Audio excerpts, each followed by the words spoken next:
Are you looking to pay down debt, increase your income, or save for retirement? Or maybe even simply save for a nice warm vacation next winter? Then breaking things down into small, specific goals is the way to achieve that. Eric Rosenberg from Personal Profitability is on the show today to discuss how he sets goals and makes sure to follow through on them. I'm a big fan of goals. In fact, I can easily get distracted with my time, so I find it hard to get anything accomplished without goals and deadlines.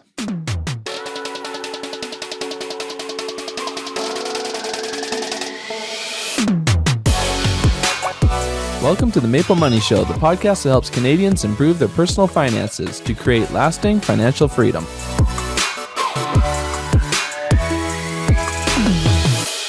Here's the thing, a good credit score will help you get a better rate on your mortgage, insurance, and loans, saving you a lot of money in the long run. Our sponsor, Borrowell, will supply you with a free credit score, report, and a whole lot more. Visit Borrowell today at maplemoney.com/Borrowell. That's maplemoney.com/BORROWELL. Now let's talk with Eric.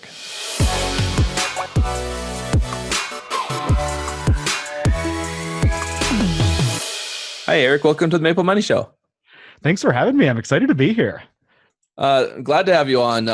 I know talking with you in the past, you can be very goal focused, and even the site Personal Profitability, which is your site, is kind of based around the idea of setting goals. Can we just start sort of right at the beginning with this of sort of how do you think goals matter within sort of this world of personal finance? Absolutely. That's a great question. So goals are, to me, I've been always very goal oriented and goal driven. I'm one of those people that I set my mind to something and I forget about everything else in the world and focus on getting that one thing done. My wife got to experience it when I got my pilot license a few years ago, which was one of those very expensive goals I'd had for a long time. But when I started, I hit the ground running and I was in it. And I knew I couldn't let up until I got my license at the end. And the same thing has happened with my money.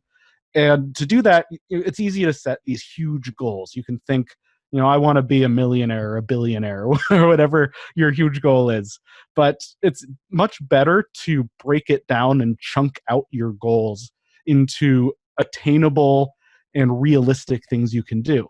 Because if you just say, I'm going to make $10 million a year, but you don't have a realistic plan to get there, you're never going to make that $10 million a year. It'll always be a dream, and it'll be a fun dream, but you probably won't get it.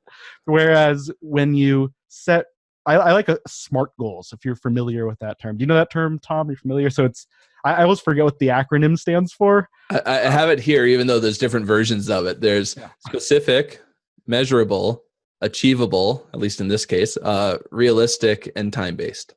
Yeah, so there you go. So that's how I like to build my goals, is around those kinds of bounds and rules, because if you can follow that, then you actually can achieve the goal. Realistic is a big part of it.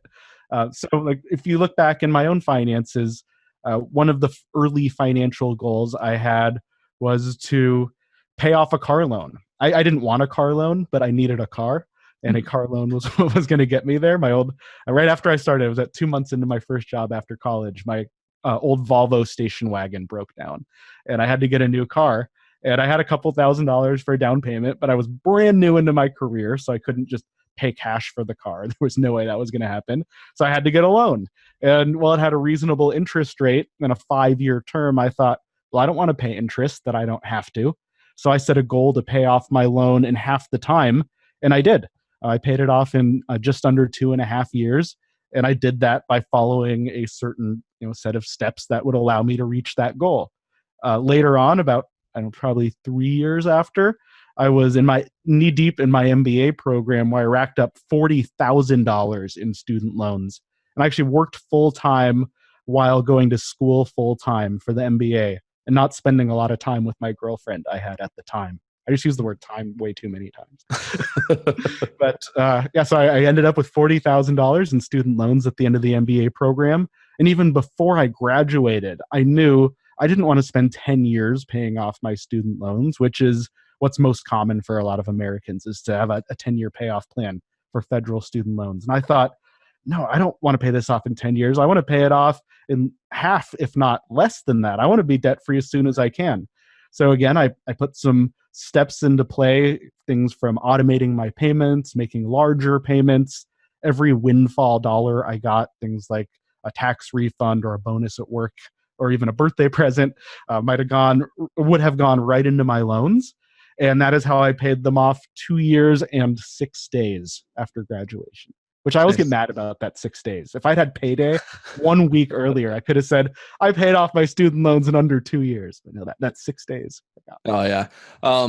I guess I was similar. I never had a huge amount of debt. Well, it's a bit, but it's nothing impressively bad. But but I did find as I was paying that off that it kind of became, I don't know, gamified a bit. Like the idea that just like you said, every time you get that little extra bit of money, if it's a gift or some little side thing you did, that you can just keep funneling away and watch that number drop and maybe not take that extra 6 days to pay it off. Yeah, and treating it like a game, I think, is a great way to think about your money in general. I mean, it's not a game; it's serious business. But I've been a big video gamer because I'm a nerdy 30-something male, and that's just what I've been doing for my life, starting with Mario way back in the day. But if you've ever played a game like World of Warcraft or one of those RPG kind of games, which I played like a couple hours of World of Warcraft, it wasn't really my thing, but we all get the idea that you start at a low level, and in the beginning, you can kill a couple weak bad guys, and you level up really fast. And each time you level up or you have a little success, it's like that you get that little dopamine rush, right? And that's the addictive part. That's why we keep going back and playing games again and again. But as you move on, those level ups get harder and harder. They get farther and farther spaced out. You have to do more work to get to that next level. And the same thing happens with our money, if you think about it. And if you can treat it like a game, look at those little victories you can get right away. So, let's say you've never really focused on your money before. You just found this awesome new personal finance podcast. You're getting started today. You're not going to get started by that $10 million goal we were talking about a few minutes ago. You should start with those smaller goals, things that you can really win and see a difference right away. Like if you have a bunch of recurring monthly subscription services, we're definitely in an era where that is easy. Go through that list of subscription services, see if you can cut a few of them, multiply that times 12. That's how much you just saved per year. If you can look at that and say, wow, I just saved $300 a year or $200 a year, that's a start. That's your first level up. And then move on to your next goal, whether it's an emergency fund or paying off a credit card or starting a business or a side hustle, whatever you're trying to do. But start with those little goals that you can really achieve and do it, achieve it, feel that victory and celebrate it and feel good about it. That's okay. And then move on to the next one. I like the that video game analogy and actually being achieved something.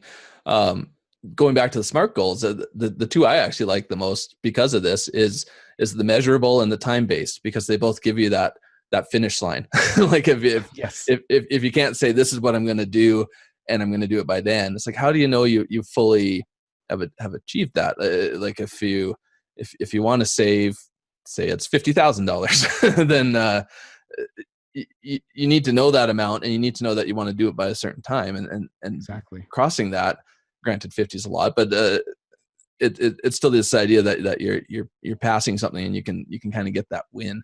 I like the kind of idea of gaming this and making it. Yeah, and if it's not time bound, actually, it's making me think of a story. I've been listening lately to this podcast called Bad with Money with Gabby Dunn. She's hilarious. She's a comedian who grew up in a household that was terrible with money. So she didn't have any money skills when she became an adult. Yeah. And she often talks about how for much of her early adult life, she dreamt of her windfall moment. And that was her financial plan was, she was a writer and a creative online. And she's like, I'm going to have my big hit show and I'm going to get my one big payday and I'll pay off all my debts and I'll be set for life.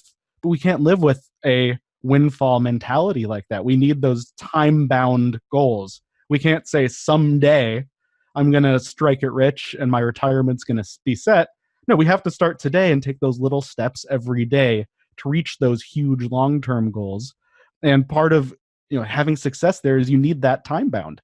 If you don't, you could end up being 70 and saying, I'm still going to get that windfall, but it never came. You have to put the work in today on those realistic things. And yes, that time, that getting it done by this date. And if you don't, you can't keep kicking the can down the road.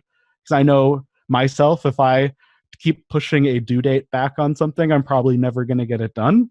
So you need to figure out, is this something I'm really going to do? And either break it down further into even smaller goals to get that moving again and get some momentum, or say, is this not the right goal for me? Sometimes it's okay to abandon one. That doesn't mean you're a failure. I mean, it means you, I guess, failed at that goal, but that's okay. We fail at things all the time.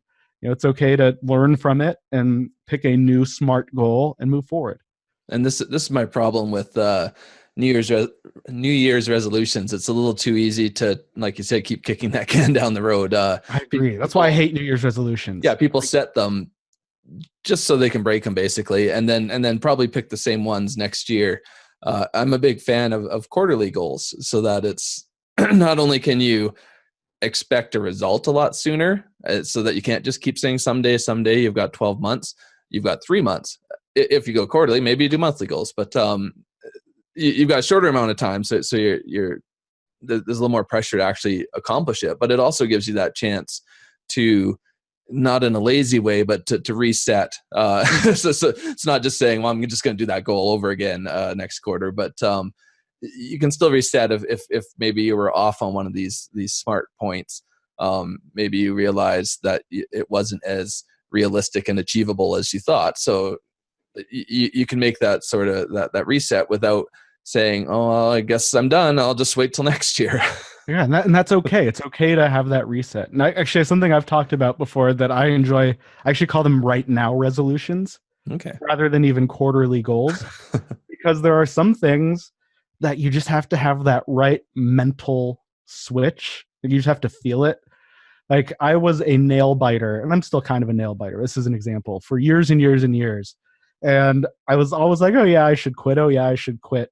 But you have to really want to do it to change a habit. And the same thing happens with goals. You have to really want it to achieve it. And if you really want it, and it's a random day in March or April, start in March or April. If you have to wait for an arbitrary day in January 1st to come around to start on a project, you're probably not going to get it done anyway. You just need to get started when you have that drive and when you feel that gusto to get moving.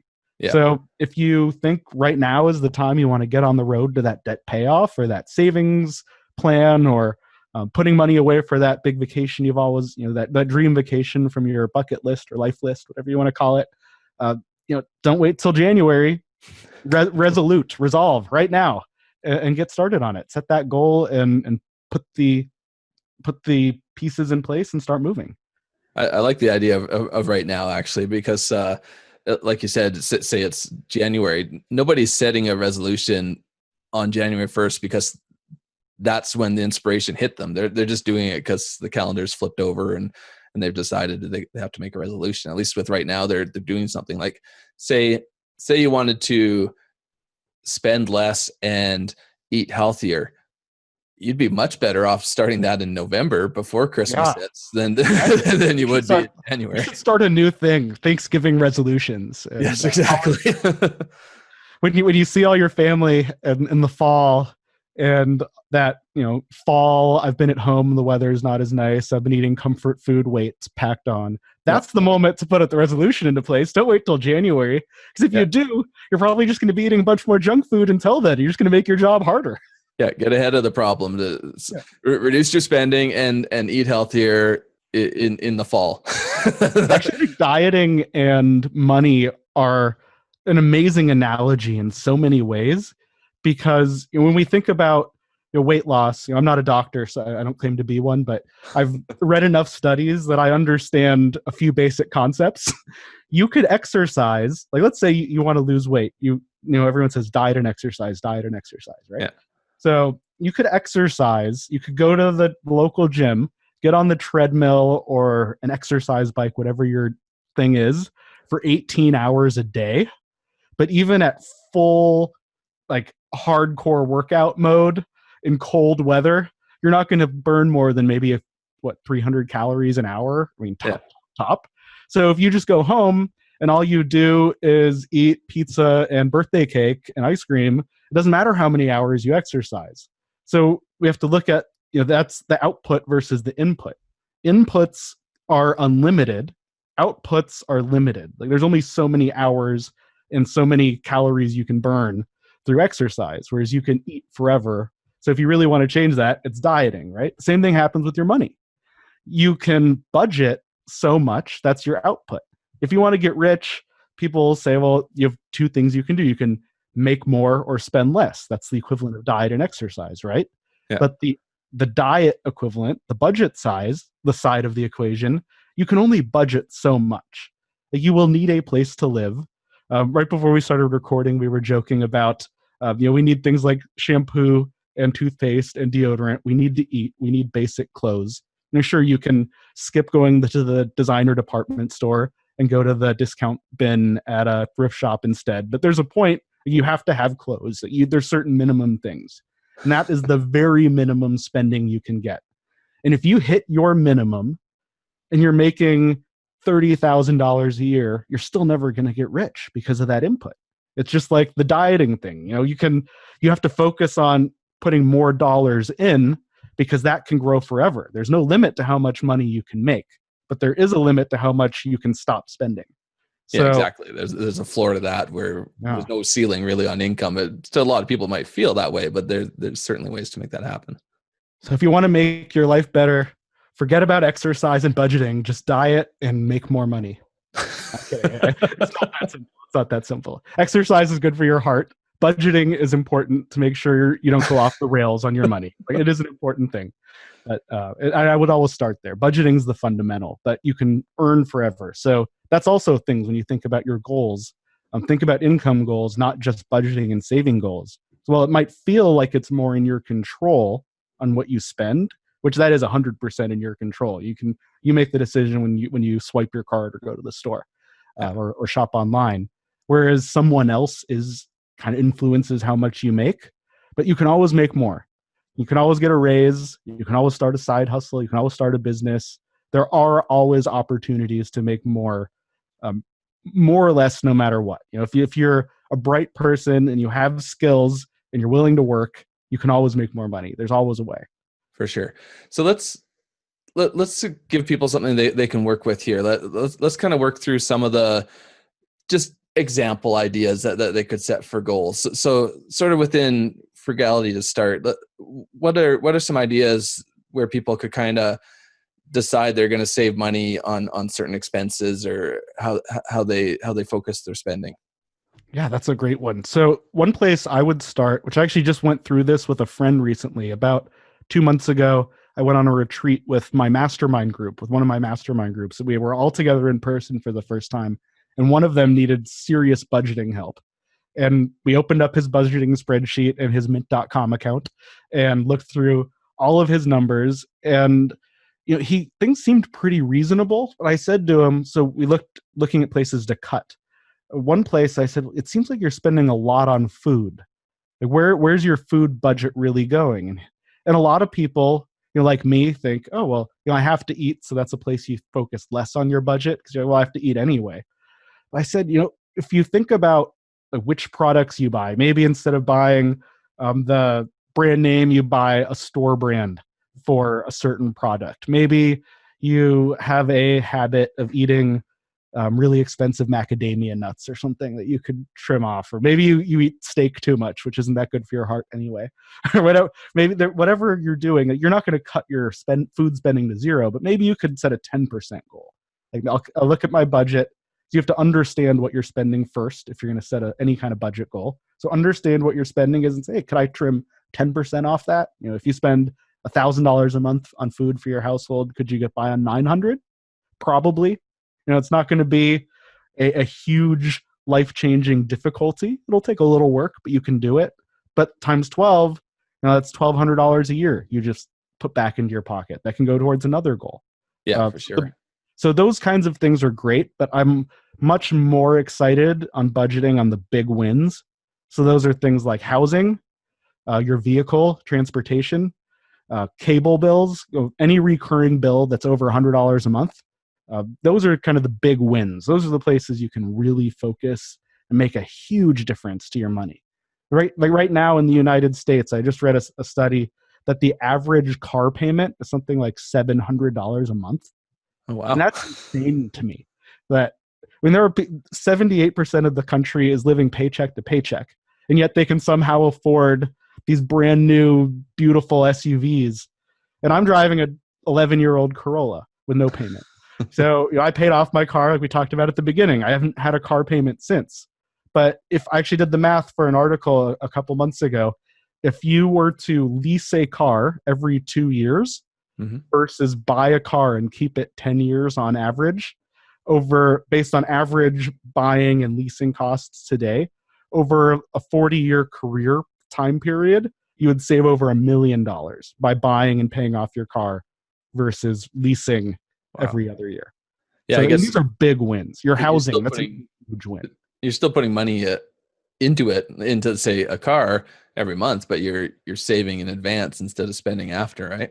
Yeah, it's if you can spend on average a couple $100 a year for maintenance, repairs, and oil changes versus $700 a month for we're talking like $10,000 a year or more people are putting into their cars. And that's money that would be much better in your bank account or your investment account than in a depreciating asset. Cars are only going to become worth less over time. At least with a house, at least if you overspend on housing, if you're a buyer rather than a renter, at least that's an appreciating asset, hopefully. If you bought in Canada 10 years ago, almost any major city, your home is going to be worth so much more today. Yeah, pretty much. Even if you were house poor when you got your mortgage, you're probably in great shape. Whereas I look at renting like leasing. I'm one of those people on team buy. I think there are great times to rent a home. And I rented, 2 years ago, I was in a rental before I bought this house. So there are times renting makes much more sense. But in the long run, I'm more about owning an appreciating asset rather than renting and paying a fee to use something, which is the exact same thing when you lease a car. It's owning versus renting. Yeah, and in both cases, you still end up with a place to live and a car. It's just about how you decide to spend that money, right? It's not, you're not even really forgoing much. You're just you're just looking at the numbers and making the best use of your money. Yeah, and another place to pick on cars, it's the guy who drives a 1985 Geo Metro. Maybe that's a bad example, but either way, it gets you from point A to point B. The most important thing is safety and getting there with a car. Sure, it's nice to get the brand new car with the fancy navigation and built-in Siri or Google Assistant or whatever. That stuff's all fun and nice, but it doesn't help you get there any better or safer. And unless it's fixing one of those two things, that's another place where I'm just like, don't pour money in depreciating assets into your car. Yeah, I made this mistake once. I bought a brand new car sort of in between having our two kids. We needed more space. We didn't go full on van or anything. It's a Mazda 5, so it's a bit of a hatchback, bit of a van. We've been debating the minivan. Yeah, and we kind of fell for it. It was a new model, like a new look. So if we had gotten a year-old version, it would have been obvious. Like it didn't have all the new features. It didn't look exactly the same. And I'll never do it again because I just go back in time. Like what were those features worth the price difference? Probably not. Well, I don't know if I could do without Bluetooth, but other than that, I certainly could have found a car that just an older version of the same car. It probably would have saved us 10 to 15,000. And that's a lot of money. That's a big win. And that is, for the people who are super worried about saving their, $1 coupon clipper on shampoo or something, that one car decision is 15,000 bottles of shampoo. Yeah. Insane. In one day you can decide to save that money or there's nothing wrong with collecting the coupons. And we just did a show recently on stacking deals, which is amazing because the different levels of savings you can get. That can be fun. That's another thing that I do it more because of a game than even like, yeah, I've saved a few dollars. Like I at this point in my life, if I spend $4 more on a pack of paper towels, it's not going to really impact my life. Yeah. But if I can save $4, I still want to do it. I saw a great stacking deal. I could use an American Express deal and a new boxed.com customer deal. I did this like a year or so ago, 2 years ago, maybe. And I bought like a truckload of paper towels for like 60% off. We're down to we have one pack left in the garage. It's been 3 years since we Yeah, if I could get the right deal on something like paper towels, there's no real risk of it. Anything. I'm going to use them eventually. Yeah, as long as you don't have it in your basement. The basement floods. The paper towels. No basements here in California. There are very few basements. That'll solve that. But yeah, I don't know. I like the idea of gaming that stuff. I never like paying full price. Paying like a regular price kind of drives me crazy. Watch Extreme Couponers, the TV show. Yeah, it's it always inspired me, but I wasn't willing. That was like a 40-hour-a-week job, though. Yeah, to do. I don't have the commitment or the time to save that much on my groceries, but it's inspiring that people can. The payoff's really not there either, right? So let's switch over to the income side where we can make more gains. What are some ideas, anything you've done or you just at least suggest people could do to increase their income? Maybe starting with a career first. Is there anything they can do within their own career? Yeah. So the first place most people should think about getting more money as their main primary job. I'm a big fan of side hustles, as I said earlier, but for most people, that is always going to be the side thing, and you should not jeopardize or inhibit your main income for other side projects. That's a little asterisk and disclaimer on that. And also, your career, because it's already the place you're making the most, a small percent gain is worth a lot more, maybe, than a huge leap on a side hustle. So, work hard, do well, try to get that promotion. I know this sounds like kind of duh advice, but if you can move up, you'll make more money. And that could include, there are things you might be able to do aside from just getting a promotion to help make more. Depending on your career path, maybe getting a license or certification, maybe going through a class or some kind of course that improves your skills could lead to a raise or at least a slight pay bump. I know like teachers, for example, if a lot of school districts in this neck of the woods, if they go take a college class on just about anything that could be related to their subject, they get an automatic small raise because they're better equipped to teach that subject. So, whatever you do, always try to make more in your regular job, because one time I made a 40% raise. I actually have an old post about it. I was working in Denver and I just finished my MBA and changed jobs. And I knew with that MBA, I should have gotten a big pay bump, but I started working around, I graduated from college in 2007 with a finance degree. So it was not the best time to have a finance degree and be looking for a job. So I was kind of held back earlier in my career on the earning potential. And then I was working with a recruiter, and they actually got to a point, I got an offer for a job with about a 10% raise. And I said, I didn't go spend $90,000 on an MBA for a 10% raise. Like, I should be getting, like, my pay shouldn't be based on my old pay. It should be based on the value I'm able to provide.